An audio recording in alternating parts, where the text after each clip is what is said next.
우리 교회에서 유년주일학교를 다녔던 분들은 아마 이 스토리를 다 아실 겁니다. 나만 장군이 요단강에 7번 몸을 던져 문둥병을 고쳤던 사건이죠. 이 익숙하고 또 재밌는 이 사건을 저희들이 오늘 본문으로 이제 함께 나눌 텐데, 열왕기 상하라고 하는 이 영적 이 대립의 구도 속에서 이 말씀을 우리가 어떻게 이해하면 좋을까 한번 생각하시면서 또 함께 마음을 모아 이 본문 속의 내용으로 한번 들어가 보겠습니다. 한 가지 이 전반적인 흐름 속에서 볼 수 있는 것은 뭐냐면, 지금 좀 더 큰 그림에서 지금 아람이라고 하는 한 국가와 그 다음에 북왕국 이스라엘이 군사적인 대립 관계에 있다라고 하는 것을 생각할 수 있습니다. 우리 5장에 이제 아람이라는 나라가 등장을 하고, 이런 지금 갈등 구조가 이제 6장에 또 7장에 계속해서 아람과의 전쟁이라고 하는 구도로 이렇게 나타나게 되는데요. 오늘 본문 속에도 이 아람과 이스라엘 사이에 군사적 갈등이 있다라고 하는 것을 우리가 받을 수 있죠, 힌트로. 예를 들면 여기에 등장하는 어린 소녀는 아람 사람들이 떼를 지어가서 이스라엘을 회방하고 그곳에서 노예로 사로잡아 온 그 사람 중에 하나였죠. 그리고 아람 왕이 이스라엘 왕에게 편지를 보냈을 때도 이스라엘 왕은 이것을 전쟁의 하나의 행위로 이렇게 규정을 하기도 하고, 또 나만이라고 하는 장군이 한편 보면 이제 병을 고치기 위해서 이스라엘을 가는 거지만, 그가 동원한 그 사람들을 보면 여기 보니까 상당한 이제 말들과 병거들을 데리고 갔다, 그의 군대가 엘리사의 집 앞에 섰다 등등 굉장히 군사적으로 무장한 그런 모습을 그대로 가지고 지금 등장하는 것을 보게 됩니다.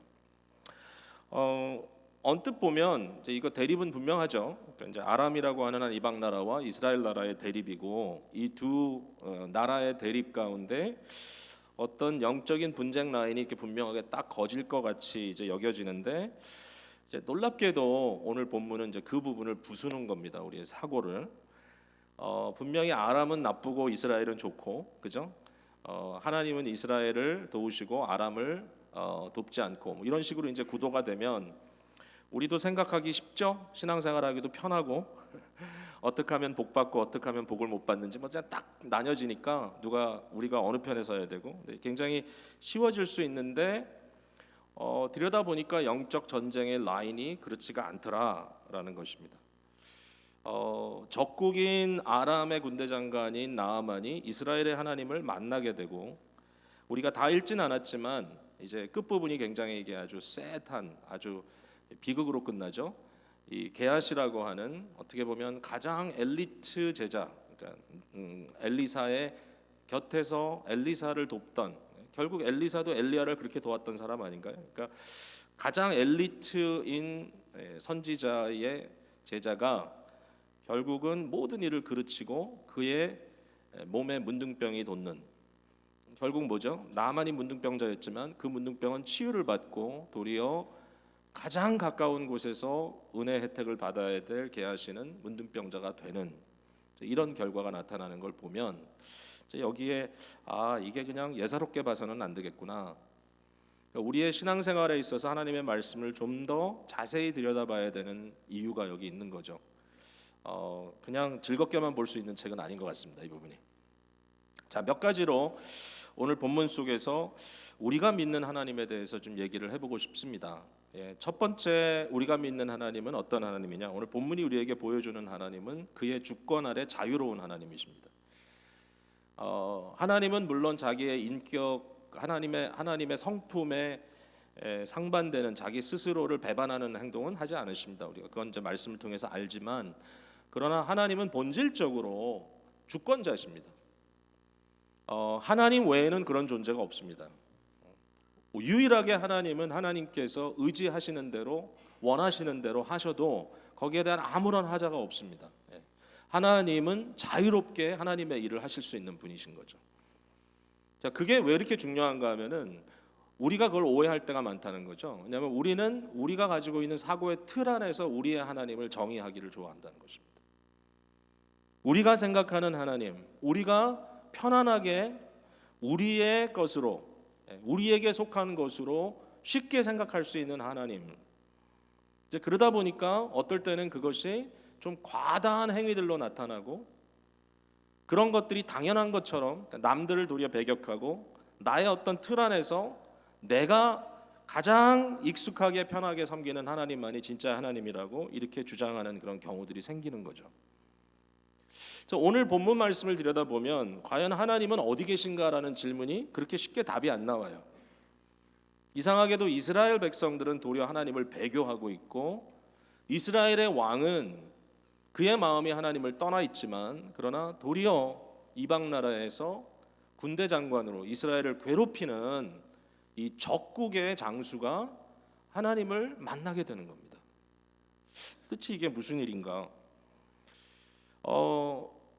여기에 이제 좀 대조적인 게 나오죠. 그러니까 하나는 그 아주 낮은 위치에 있는 사람인데 하나님을 올바로 깨닫게 되고, 한쪽은 좀 높은 위치에 있는 사람인데 하나님을 전혀 깨닫지 못하게 되고, 이 상황의 구도를, 그 하나의 대조가 뭐냐면 여기 나오는 어린 그 종입니다. 여종. 이 여종은 포로로 잡혀온 여종이고요. 아주 불쌍한 거죠. 어린 여자아이가 아마 부모는 다 죽었을지도 모르고요. 이 전쟁의 포로로 끌려와서 적국의 그 대장집에 들어가가지고 이제 그 아내를 섬기는 이런 정말 몸종입니다. 근데 이 어린 소녀의 눈에 보이는 것은 뭐죠? 나만 장군의 문둥병이 보이는 겁니다. 이게 왜 보입니까? 이 위대한 장수인데요. 참 대단한 장수고 또 적국의 이 장수고, 근데 이 사람의 문둥병이 보이고 그의 마음속에 어떤 생각이 드냐면 이 문둥병을 고칠 수 있을 텐데라고 하는 마음이 드는 거예요. 이게 신기한 거예요. 이 여자 아이가 주인에 대한 측은함을 가지고 이렇게 얘기합니다. 만약에 내 주인께서 이스라엘에 계셨다면, 그것도 더군다나 사마리아에 계셨다면, 이스라엘의 이제 중심부죠. 거기에 계셨다면 선지자를 만났을 텐데, 엘리사 얘기죠. 엘리사를 만났으면 하나님께서 이 문둥병을 고쳐주셨을 텐데, 이렇게 이 어린아이가 얘기를 하는 거예요. 그게 그냥 단순히 흘러가는 말이 아니라 아마 굉장히 이것을 집요하게 얘기한 것 같아요. 그러니까 결국 주인의 귀에 들렸어요, 이 말이. 이게 굉장히 중요한 부분이라고 생각해요. 왜냐하면 이 여종, 어린 소녀의 이 신앙은 박스에 고정되어 있지 않다라는 거예요. 이스라엘의 장수도 아닙니다. 이스라엘 사람도 아닙니다. 여기 이방인이고요. 이스라엘의 어떻게 보면 대적자요, 원수이죠. 그러나 그의 문둥병이 하나님의 은혜로 고침받을 수 있다라고 이 어린아이는 얘기를 하는 겁니다. 우리가 일반적으로 생각하는 그런 시나리오는 아니죠. 근데 이제 오해하는 사람은 누군가 하면은 이스라엘의 왕입니다. 자, 이런 이제 일이 전개되면서 아람의 왕이 이스라엘 왕에게 편지를 하나 보내지 않습니까? 그 편지를 받은 이스라엘의 왕은 자기가 입고 있던 옷을 찢습니다. 이 말은 뭐냐면 참담하다, 이건 좀 말이 안 된다, 너무너무 어이가 없을 때 옷을 찢는 겁니다. 하도 화가 나서. 그 옷을 찢은 이유는 뭐냐면은 내가 내 장수를 이스라엘로 보내노니 너에게 보내니까 그의 문둥병을 고쳐라, 이 말을 딱 들었을 때 문둥병이 날 수 있다라고 하는 가능성은 조금도 생각하지 않죠. 이 순간에 이스라엘에 하나님이 계시고 이스라엘에 선지자가 있고 그를 통하여 그를 만나러 온 이 나만이 고침받을 수 있다라고 하는 가능성은 제로입니다. 제로. 거기에 딱 그의 마음속에 들어오는 것은 이건 전쟁 알아서 들으세요. 잘 생각 안 나요? 네? 전쟁을 지금 선포하고 있는 것이다. 이건 싸우자는 얘기지, 이건 시비를 거는 거지, 이게 무슨 고쳐달라는 얘기냐, 말도 안 된다 그러면서 이제 자기 옷을 찢고 있습니다. 먼저 말씀드렸던 얘기 있죠. 국가와 국가 간의 갈등, 아람과 이스라엘의 이런 어떤 대립의 구조, 이 구조 밖에서는 이 왕은 생각을 못하는 거죠. 정말 이 이방의 장수가 하나님의 은혜로 구원받으러 왔다라고 하는 그러한 안목은 전혀 열리지 않는 거죠. 그 순간에는 원래 가지고 있던 자기의 마음의 틀 안에서 이것은 안 맞아라고 한마디 딱 결론을 내리고 마는 것입니다. 자, 이와 같은 상황이 또 있습니다. 이제 나만 장군에게 이제 있고, 그 나만 장군의 종과의 대화 속에 나타난 일인데요. 이 나만 장군도 사실 이렇게 보면요, 그가 그렇게 겸손하게 오지 않았어요. 엄청난 재물을 들고 옵니다. 예, 우리 눈에는 여기 보면 의복 10복 가지고 왔다는 것밖에 안 보이죠. 딴 건 다 어려우니까 계산이. 의복 10복은 나도 있는데 이제 이런 분들이 대부분 계시니까 큰 돈이 아닌 것 같은데, 이거 뭐 은 10달란트 이 정도 되면은요 벌써 이 달란트 단위로 올라가면은 막 그 10만 대, 100만 대로 올라가는 겁니다. 그러니까 일상적인 돈이 아닌 거죠, 이거는. 그러니까 어마어마한 돈을 들고 옵니다. 뭐예요? 내가 내 치료를 돈 주고 사겠다. 확실합니다, 그 마음에. 내가 이만큼 돈을 가지고 가면 나를 고쳐주겠지. 거기다 군대를 끌고 갑니다. 일종의 위협이죠. 그래, 제대로 대하라 나를. 예? 거기다가 엘리사의 집에 가서 엘리사를 만나고자 하니까 메신저가 오죠. 메신저가 와서 그에게 얘기합니다. 요단강에 너의 몸을 7번 씻어라. 이 말을 듣고 나아만은 화가 나죠. 화가 날 만은 해요. 뭐 엘리사가 직접 온 것도 아니고, 우리가 어렸을 때 썬데이 스쿨에서 항상 얘기하면서 듣던 얘기지만 나만이 너무 화가 났어요. 여기. 엘리사가 직접 나오지도 않고. 근데 여기에 엘리사의 마음 속에 있었던 그의 박스, 건너지 못하는 그의 자기 생각, 이게 딱 드러납니다. 11절에 같이 읽어볼까요? 11절 시작. 나아만이 노하여 물러가며 이르되 내 생각에는 그가 내게로 와서 서서 그의 하나님 여호와의 이름을 부르고 그의 손을 그 부위에 흔들어 나병을 고칠까 하였도다. 이 무슨 얘기입니까? 내 생각에는, 자기 생각에는 자기의 병을 고치는 방법은 이거라는 거죠.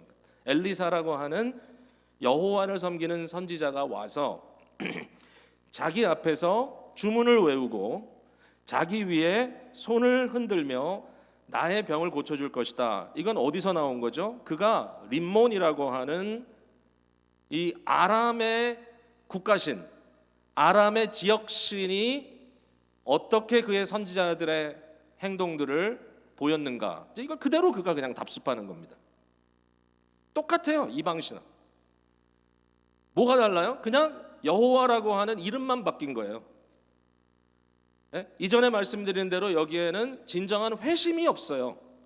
개종만 있어요. 개종만. 어떻게 보면 그냥 이름만 바꿔서 여호와 림몬, 뭐 그게 그거지. 뭐 피장파장이지. 이스라엘의 왕, 이스라엘의 신, 아람의 신. 그냥 그것만 바꿔놓고 나의 틀 안에서 나의 어떤 종교적인 개념 속에서 이렇게 하면은 병이 낫지 않겠는가. 여러분, 이거 좀 읽으면서 약간 웃음이 나거나 약간 좀 미소가 이렇게 좀 생기지 않아요? 왜냐하면 종교적인 패러다임 안에서는 충분히 볼 수 있는 거예요. 저도 어렸을 때부터 이렇게 교회 다니면서 주워 들은 게 있어가지고요, 사람 병 고칠 때는 어떤 식으로 해야 되는지 조금 알아요. 조금 알아. 일단 탁 손을 올려놔야 되죠. 그리고 막 힘을 줘서 기도하고, 꼭 이런 기도를 할 때는 이상하게 혀가 조금 꼬부라져요. 막 이렇게. 이게 일종의 매너리즘이 여기 들어갑니다. 왜냐하면 아주 쉬워요. 이게 우리의 패러다임 속에 이렇게 하는 거다. 마치 치유의 능력이 자기에게 있는 것처럼 종교인들이 하는 겁니다. 종교인들이. 그러니까 나만은 그 틀 안에서 생각하기 때문에 요단강에 가서 7번 너의 몸을 씻으라고 할 때 그것을 받아들이지 못하죠. 내 생각과 맞지 않아. 이따위 할 거면 내가 뭐하러 여기까지 왔어. 다메섹에 가면 더 좋은 강들이 있는데. 근데 그러한 틀을 부수는 게 누구죠? 다른 사람이 아닌 나아만의 종들입니다. 종들. 뭐 밑에 있는 군사들이었는지 잘 모르겠지만 뭐 종들 그러면 일반적으로 정말 이 사람들도 그냥 포로들, 별 의미 없는, 그러니까 인간의 가치로서는 크게 가치가 없는 사람들인데, 놀라운 건 뭐죠? 하나님이 그들 안에 역사하는 거예요. 어떻게 역사하시죠? 그들의 개념이 깨지는 겁니다. 그들이 얘기합니다. 나만 장군에게, 장군님, 만약에 엘리사가 더 어려운 일을 하라고 했더라도 당신이 하지 않았겠느냐. 아마 어려운 일을 하라고 했으면 했을 텐데,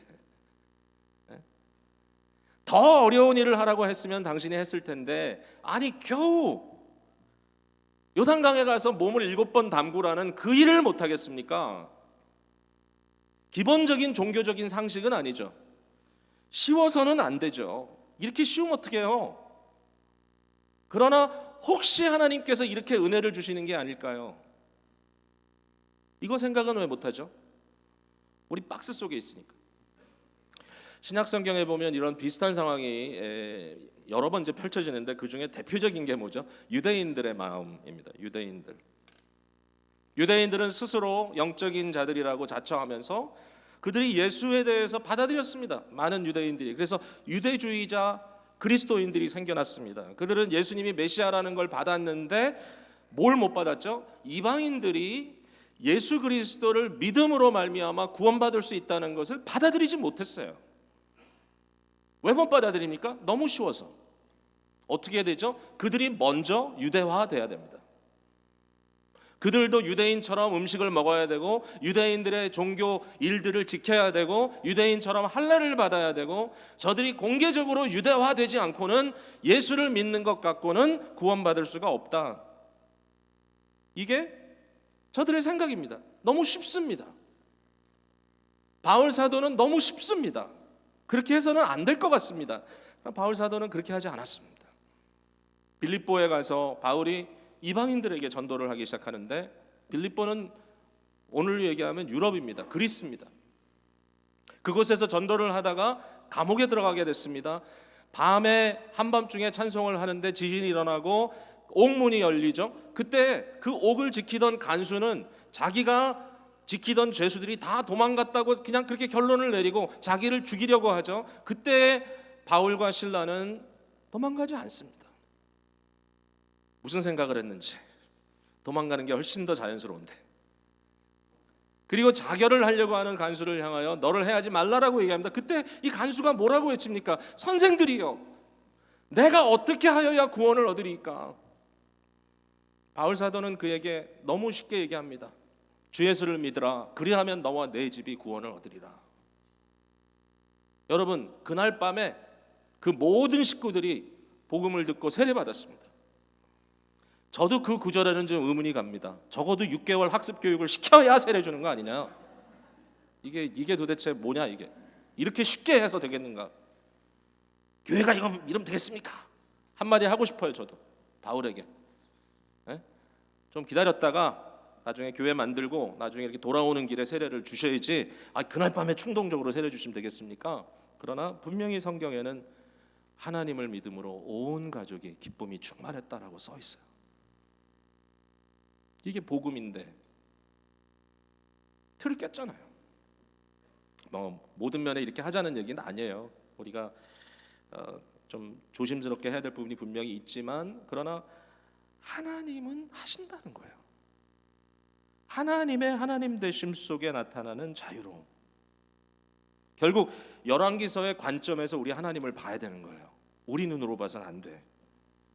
자, 여기에 이제 충격적인 일들이 눈에 들어오기 시작합니다. 요 마음을 가지고 성경을 읽기 시작하면 5장 1절을 한번 보십시오. 제일 앞에 아람 왕의 군대 장관 나아만은 그의 주인 앞에 크고 존귀한 자니 그 주인은 왕입니다. 아람의 왕. 이는 그 다음에 뭐라고 써 있어요?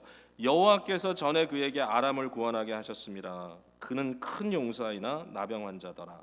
여러분 나아만이 아람을 구원하게 한 걸 누가 했다고요?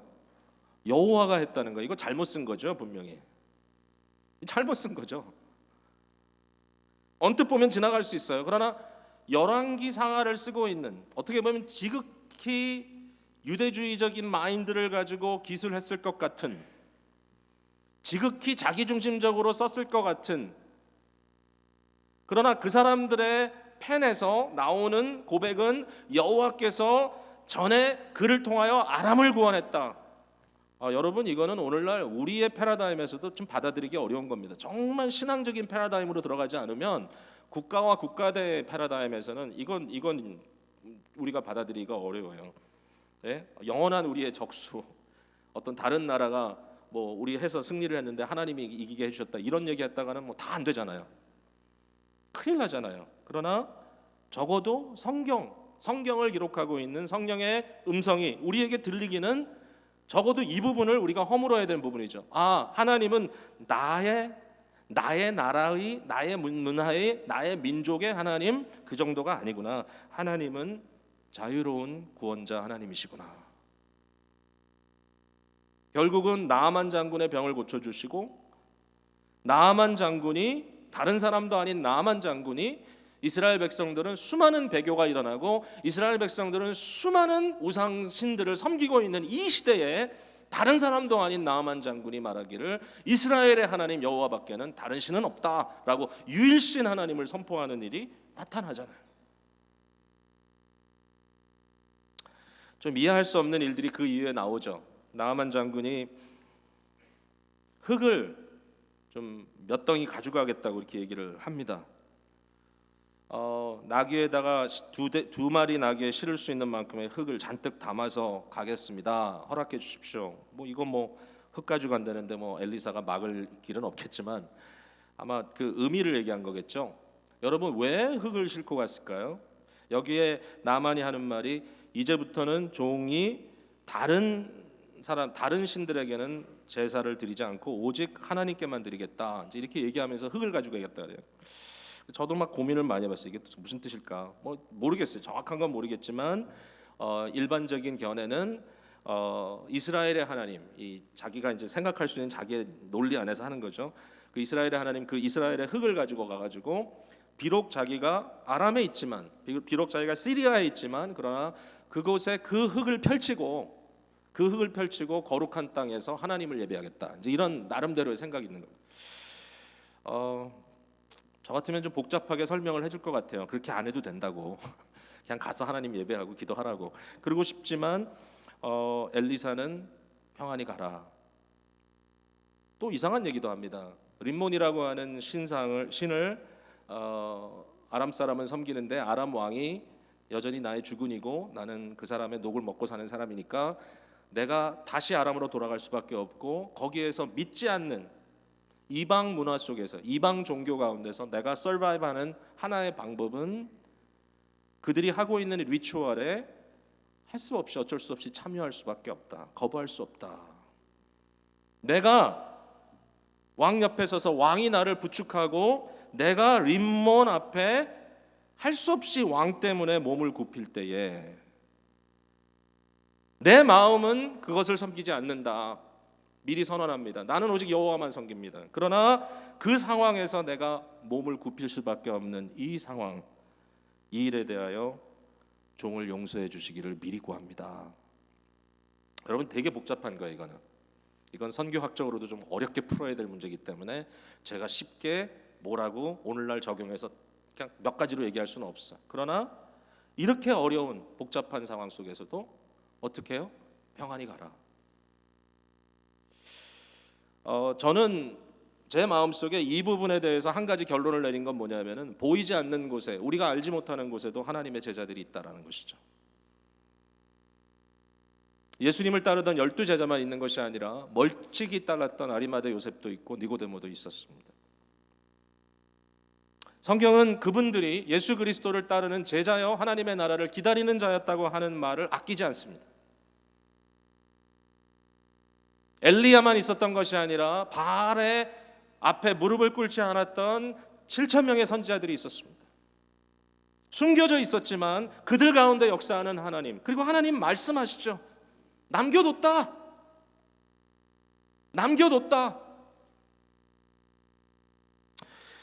제가 지난 한국 방문했을 때 우리 정민영 선교사님 만나기로 약속을 점심 때 하고 이제 신촌에서 만나기로 하고 제가 좀 퍼블릭 트랜스포테이션을 타고 가다 보니까 시간을 조금 좀 매치를 잘 못해가지고 아주 일찍 도착을 했어요. 만나는 장소에 비가 억수로 쏟아지는 장마비가 막 쏟아지는 날인데 이렇게 보다가 피할 데가 없으니까 보니까 홍익문고라고 옛날에 간 적이 있는 그 책방이 거기 있어가지고 유명한 집이죠. 거기 이제 들어갔어요. 들어가서 책을 살 마음은 없지만 어쨌든 이런 공개적으로 얘기하면 안 되는데 어쨌든 거기서 이제 들어가서 시간을 보내는데 눈에 탁 들어온 게 뭐죠? 베스트셀러 탁 이렇게 돼 있고 거기에 막 책들이 쌓여져 있는데 그 당시에 굉장히 화제가 됐던 책이 있더라고요. 그 태영호 공사라는 분이 쓴 책 있죠. 네, 이분이 어떤 분인지 얼마나 여기에 무게를 둬야 되는지 그 당시 이제 남북 관계에 굉장히 레디컬한 지금 막 변화가 일어나고 있는 때라서 이분에 대한 평가가 굉장히 믹스돼 있는 그런 상태였어요. 제가 그 책을 쌓여 있어서 이거구나. 그리고 이제 그때 그 책을 열어가지고 이제 보기 시작합니다. 한 30분 정도 시간이 있었는데 책을 다 볼 수는 없고 살래니까 짐이 될 것 같아서 너무 책이 굉장히 무겁더라고요. 크고. 그래서 그냥 잠깐 보고 가자. 그리고 이제 거기서 보는데 제일 앞부분에 이제 목차가 있잖아요. 목차가 보니까 북한에서도 신을 믿는가 이제 이 질문이 딱 하나 나와 있어요. 거기 목차에. 그래서 굉장히 재밌게 그 챕터를 찾아가지고 이제 읽고 있는데 정말 뜻밖의 얘기가 있더라고요 거기. 그래서 거기에 뭐 지하교회 얘기도 잠깐 언급되고 그러면서 저 굉장히 관심이 많잖아요. 북한에도 예수 믿는 사람이 있나? 정말 있을까? 있긴 있는 것 같은데 어디 있을까? 이제 거기에 무슨 얘기가 나오냐면은 봉수교회하고 칠곡교회를 세운 그 이야기가 거기 나오는 겁니다. 뭐죠? 북한에서 전략적으로 이건 정말 말 그대로 선전용으로 교회당을 짓고 이 북한에도 기독교가 있다. 그래가지고 그 당시에 이제 이걸 질 때는 서구 사회하고 어떤 좀 약간 문을 열고 뭔가 이렇게 좀 해보려고 하는 그런 의도가 굉장히 있었던 때문에 지금하고도 좀 비슷하죠. 그러니까 이런 상황에서 거기에 많은 분들이 가서 설교했죠. 빌리 그레이엄 목사님도 가서 설교했죠. 봉수교회에서. 뭐 물론 우리 한국에 계시는 많은 유명한 목사님들 봉수교회 가서 설교했죠. 많은 분들이 설교를 했는데 거기에 이제 이 봉수교회에 대한 얘기가 나오는 거예요. 나오면서 하는 말이 봉수교회 처음 세웠을 때 그 교회에서 예배드리던 모든 신도들은 다 배우들이다. 액터들인 액터 액트레스. 그러니까 뭐 가락은 아는데 전혀 어떤 신실함이 없이 그냥 가서 흉내를 내는 거죠. 그렇게 썼어요 거기 보면. 그래서 정말 그거는 부인할 수 없다. 동원했고 그 당시에 동원했을 때 어떻게 했으며 누가 갔고 어떤 사람들이 갔고 뭐 신분 조사하고 뭐 다 해가지고 갔다. 그렇게 이제 썼고 거기에 교회에서 어떻게 예배를 인도하고 하는 그런 거에 대해서 이제 옛날부터 그런 가락을 다 아는 분들이 다 해가지고 이것을 정말 쇼를 하듯이 하는데 얼마나 감정을 돋구면서 하는지 누가 가도 다 감동받는 거예요. 진짜구나 이거. 근데 그게 아니었다. 분명히 이건 아니었다. 근데 이제 거기서 끝났다면 재미가 없죠. 이건 뭐 다 가짜고 다 선전이고. 근데 이 사람이 재밌는 결론을 내리는 뭐라고 썼냐면 그런데 이 종교라는 게 참 이상하다. 이걸 우리말로 하면 복음이라는 게 참 이상하다. 아니 흉내를 내는데 거기 가서 예배를 드려본 사람들이 그래요. 정말 설교도 잘하더래요. 정말 성경을 읽고 찬송도 찬송 열심히 부르고 복음을 성경을 전하더래요. 그러니까 웬만한 사람들이 가면 은혜 받는 거예요 다. 근데 결국은 봉수교회에서 교인 행세를 하던 사람들이 1년 지나고 2년 지나고 3년 지나고 점점 시간이 지날수록 그들의 마음속에 신앙이 싹트기 시작했다는 얘기를 하더라고요. 그러니까 이건 뭐 저는 뭐 제가 멀리 있는 사람으로서 증명할 수는 없어요. 그러나 그 말을 읽을 때에 갑자기 그럴 수도 있겠구나라는 생각이 들어요. 하나님은 참 이상하게 역사하시거든요. 의도가 그게 아닌데, 하나님 믿는 게 의도가 아닌데 갑자기 그 순간에 확 마음들을 바꾸시고 하나님께서 역사하셔서 이런 사람이 있을 수도 있겠구나. 정부의 의도, 정권의 의도는 저는 뭐 모르겠어요. 저는 뭐 지금 정치적인 얘기를 하려는 건 아니에요. 그러나 우리가 알지 못하는 어느 곳에, 아마 거기도 아닌 지하의 어느 지역의 어느 곳에 지금도 예수 그리스도의 제자로서 자기 자신을 밝히지 못하지만 주님을 따르는 사람들이 있겠구나. 너무 우리 식대로, 우리 문화대로, 우리 형식대로 이렇게 안 하면 안 된다고 얘기하지 말자. 다 얘기하지 말자. 종교개혁 시대에는요, 성찬을 뭐를 하느냐 어떻게 하느냐 때문에 교회가 갈렸어요. 그리고 전쟁까지 일어나요. 여러분 성찬할 때 우리가 포도즙을 써야 됩니까? 포도주를 써야 됩니까? 가끔 우리 교회에서도 준비하시는 분에 따라서 요새는 뭐 거의 일률적으로 웰치즈 그레이프 주스를 사용하는데 과거에는 준비하시는 분에 따라서 집에서 맛있게 담근 포도주를 갖고 쓴 적도 있어요. 저도 마시면서 깜짝 놀랐던 적이 있는데 도대체 포도즙을 써야 됩니까? 포도주를 써야 됩니까? 우리 생각엔 그래요. 뭘 써도 상관없는데 적어도 색깔은 맞춰야 된다.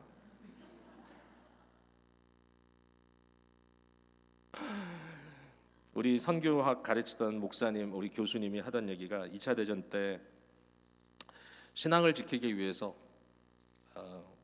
그 내셔널 루터란 처치, 그 정부에서 주관하는 교회에서 반발하고 반나치주의를 외쳤던 그러한 신앙인들이 있었는데 감옥에 들어가잖아요.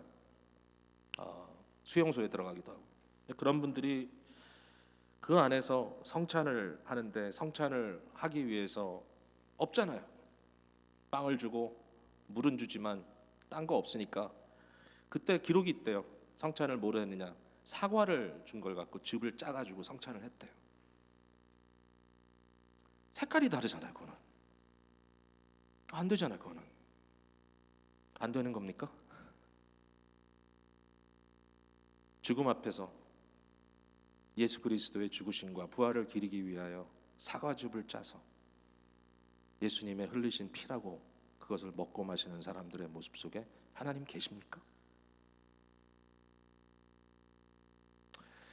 자, 이게 하나님의 자유로우심이라면 이제 두 번째로 우리 하나님은 어떤 분인가? 그냥 자유로운 분만이 아니니까 그러니까 마음대로 하나님 그냥 하시고 그냥 우리는 그냥 아무것도 모르고 이런 게 아니고요. 너무 멋있는 게 뭐냐면 그런데 그 하나님은 우리에게 명쾌하고 명확한 계시를 주시는 하나님이에요. 말씀을 주신단 말이에요. 물론 이 말은 하나님의 말씀이 쉽다는 얘기는 아니에요. 일단 우리의 기본적인 러직과 좀 안 맞을 때도 있고요. 많죠 그럴 때가. 오늘 이미 말씀에서 이미 봤지만 또는 풀기가 어려운 사사로이 그냥 쉽게 풀 수 없는 말씀 분명히 있지만 그러나 복음의 증거에 있어서 구원의 도에 있어서 하나님이 세상을 향하신 그의 마음에 있어서 너무 명쾌해요. 영어 단어로 어려운 단어 perspicuity. 눈에 또렷이 들어와요. 또렷이 들어와. 나아만 장군에게 주었던 말씀은 복잡하지 않아요. 나아만은 그렇게 기대하지 않았어요. 자기가 도저히 이해할 수 없는 주문을 외우고 중얼중얼 거리다가 막 이상한 제스처를 하고 그 사람만 할 수 있는 어떤 특유의 종교 행위를 했을 때 그게 하나님이 역사하는 게 아닐까? 전혀 아니었어. 요단강에 가서 7번 몸을 담그라. 매직도 아니에요. 이거는 말씀에 대한 순종의 요구예요. 클리어해요. 클리어. 순종을 하는지 안 하는지 너무 분명해. 매직이 아니라는 말은 뭐냐면 저는 이런 생각도 해봤어요. 나중에 게하시가 문둥병이 걸리잖아요. 그럼 게하시도 그때 말 기억하고 요단강에 7번 담갔으면 낫을까요? 그건 아닌 것 같아요. 제 생각에.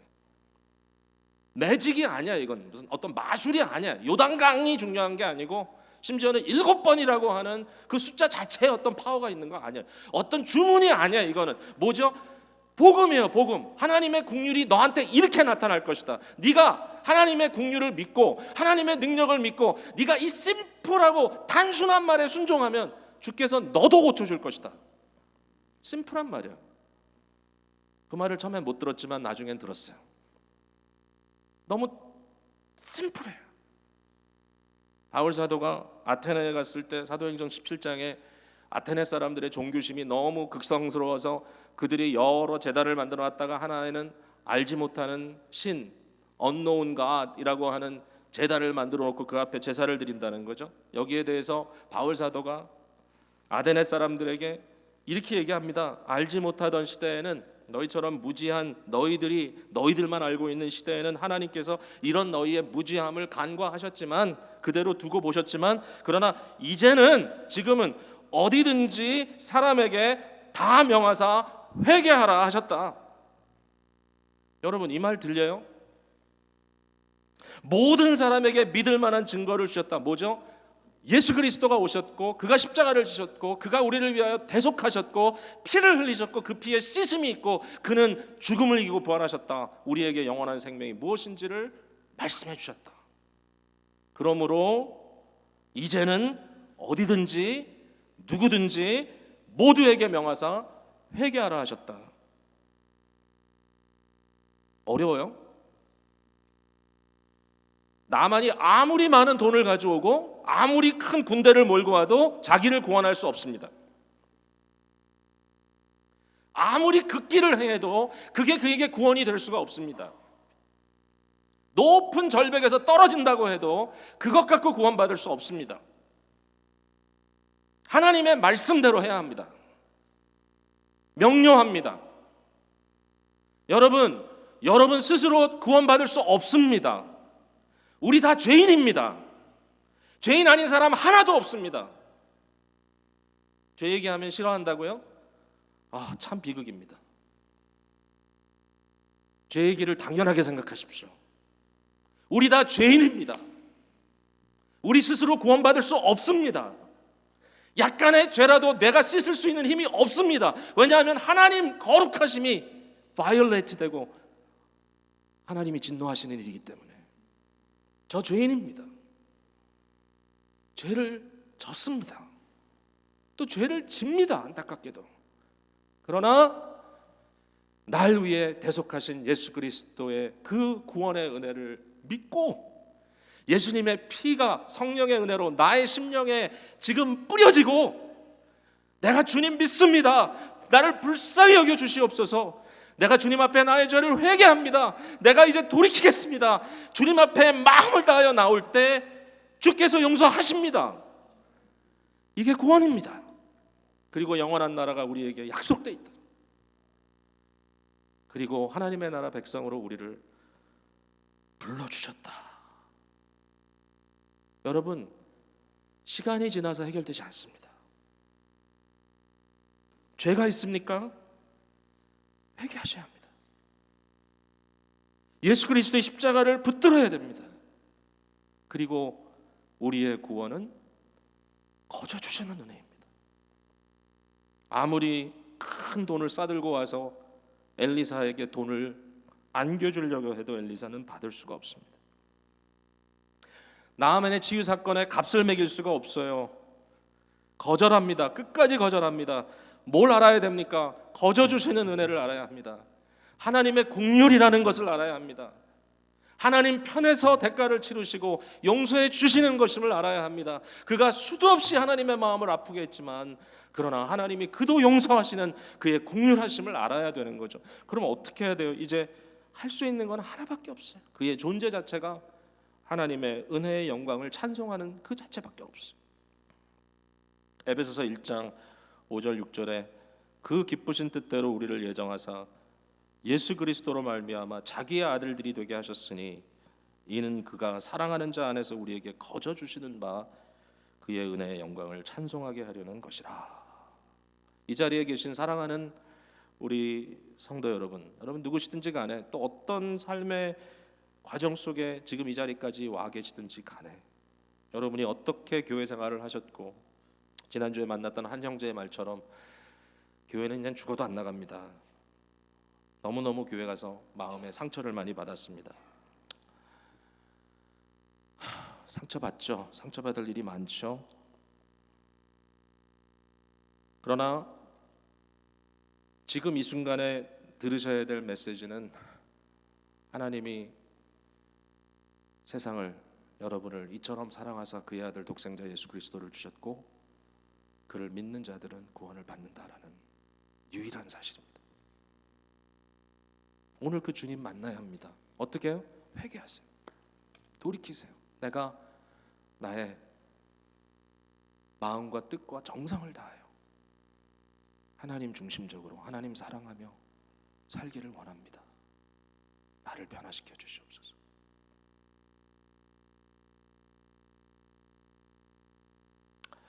나만의 굉장히 단순하면서도 아주 분명한 고백이죠. 이 세상의 신은 하나님밖에 없습니다. 그 고백이 믿음입니다. 겨자씨만한 믿음이지만 거기에는 생명이 있습니다. 마지막으로 잠깐 한 가지만 더 언급하고 끝내죠. 이 부분이 좀 가슴 아픈 부분이라서 좀 사실은 말씀 여기서 그냥 딱 복음 제시하고 감사하게 그냥 아멘 그리고 끝나면 참 좋겠는데 이 스토리 좀 비극이에요. 왜냐하면 끝에 게하시가 등장하거든요. 아까도 말씀드렸지만 엘리사의 엘리트 제자. 그가 마음의 욕심을 품게 되죠.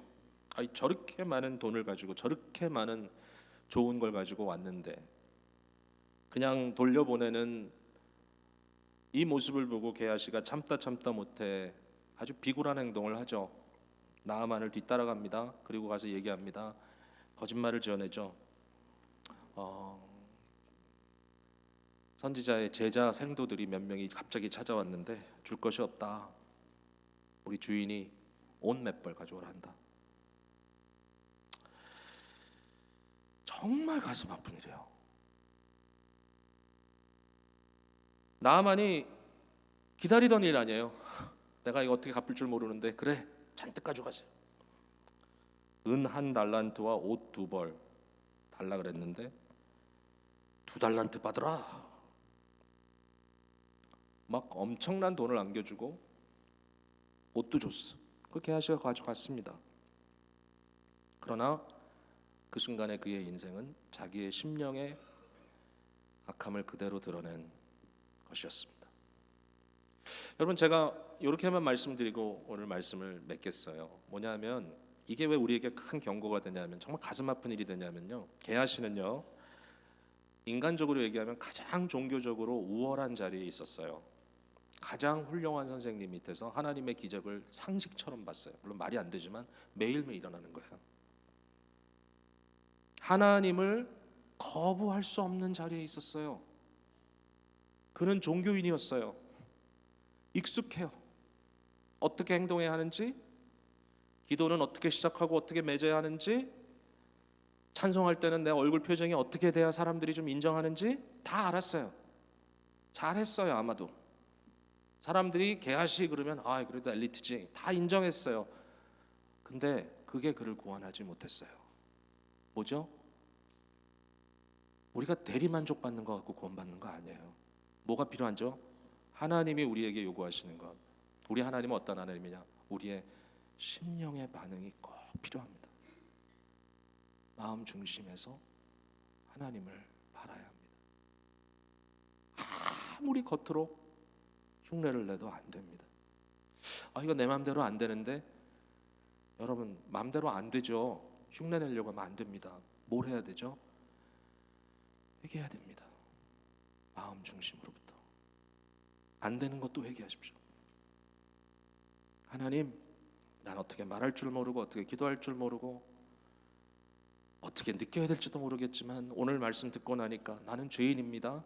하나님, 내 마음에 죄가 있고 죄의 근성이 있고 또 많은 사람을 아프게 하고 내가 아무것도 아닌데 상처도 받고 이 세상을 은혜로 살지 못하고 계속 비교하면서 컴플레인하며 살았습니다. 저는 인생의 비전이 없고 오직 내 야망만 있습니다. 모든 것이 내 중심적이었습니다. 마음으로부터 고백해요. 그런 것이 없이 종교적인 껍질만 있고 또 있고 또 있고 또 있다 보면 나중에 뭐가 돼요? 결국은 경건을 이익의 재료로 생각하는 어리석음에 빠지게 되는 거죠. 저는 게하시 같은 사람이 정말 두렵습니다. 제 자신이 조금이나마 게하시화 될까 봐 두렵습니다. 근데 너무 자주 쉽게 그런 부분이 생기는 것을 발견합니다. 왜? 어떻게 행동해야 되는지, 어떻게 말해야 되는지, 어떤 표정을 져야 되는지, 어떻게 하면 사람들이 그래 좀 믿어주는지 어느 정도 파악이 되기 시작합니다. 이것이 내 마음으로 들어와서 여러분의 마음으로 들어가서 여러분의 마음 중심에 성령께서 일으키시는 변화로 주님을 향한 어텐틱한 진정한 반응이 나오지 않는다면 오늘 우리 심각한 고민해야 합니다. 게하시는 죄송한 표현입니다만은 종교 장사꾼이 되고 말았습니다. 우리 하나님은 어떤 하나님이냐? 하나님은 그의 주권대로 자유롭게 그의 백성들을 어디서든지 마음껏 부르시는 분이십니다. 그 하나님은 어떤 분이냐? 분명한 복음을 분명하게 명쾌하게 알려주시는 분이십니다. 그 하나님은 어떤 분이냐? 우리가 마음속에 진심되게 솔직하게 가식 없이 주께 나오는 것을 요구하시는 하나님이십니다. 그 외의 모든 종교는 거짓입니다. 오늘 주님 앞에 우리 자신을 부수고 나아갈 수 있는 용기와 믿음이 주어지기를 간절히 바랍니다. 기도하겠습니다.